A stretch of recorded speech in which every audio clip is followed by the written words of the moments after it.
All right, so some local news for you here. I just got this text message. You can see the number there.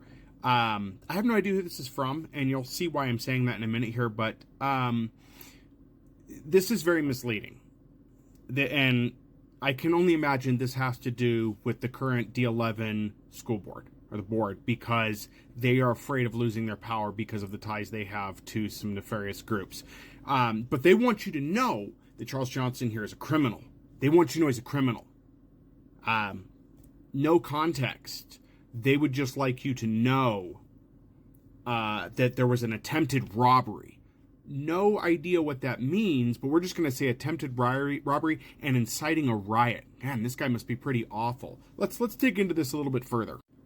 So here's the rest of the text in the message. When you click on the view more, you get this. And the bottom says, paid for by D11 parents and teachers. What group is that? I can't find a group for that.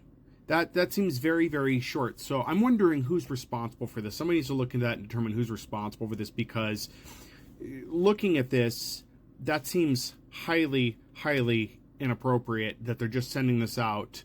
Very vague. This is why it makes me think this is related to the school board, that somebody there, at D11 is not happy with the fact that this guy may actually replace somebody and they may lose their power. So what was it in 2020? Maybe, just maybe, it could be a response to what happened. When Devon Bailey was shot in the back by police officers for no good reason. 19-year-old Devon Bailey was shot in the back. Maybe that's why he would have been upset.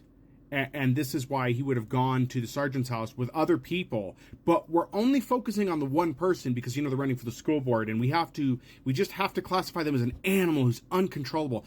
Inciting a riot is very vague. And what were the charges for? What possibly were the charges for?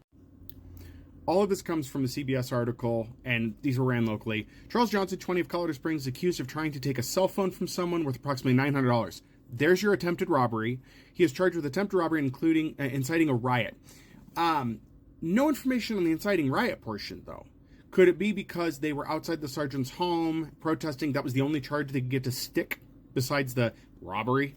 So very vague terms. Obviously a smear campaign against a candidate running for the D11 school board who they don't want in, because they don't want someone representing people who are vulnerable. They don't want that. They want to keep the status quo as it is, and they want to keep that board bought and paid for as long as they can. We already know D11 has ties to Moms for Liberty, and I'm sure that's some implication here, but this is really ridiculous.